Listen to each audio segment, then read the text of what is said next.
আসসালামু আলাইকুম রহমতুল্লাহ। আমার প্রিয় নবীন হোমিওপ্যাথিক ডাক্তার, কিছু মানসিক রোগী আছে যারা সন্ধ্যা হলে চুপসে যায়, ঘুম হয়ে নিমগ্ন চিন্তায় থাকে। শুধুমাত্র সন্ধ্যাকালে, রাত্র হলে ঠিক হয়ে যায়, সারাদিন ঠিক থাকে। সন্ধ্যাকালে এই সমস্যাটা দেখা দেয়। সূর্য ডুবার পর পর ঘন্টাখানেক এই অবস্থায় থাকে সে।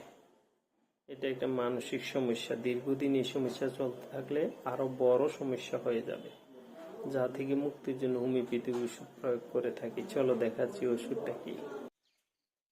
প্রিয় ডাক্তার, দেখো ক্যান্ট রেপার্টরি 6th এডিশনের 10ম পৃষ্ঠায় মাইন্ড অধ্যায়ে মেন রুব্রিক হলো ব্রুডিং, গুম হয়ে চিন্তা করে।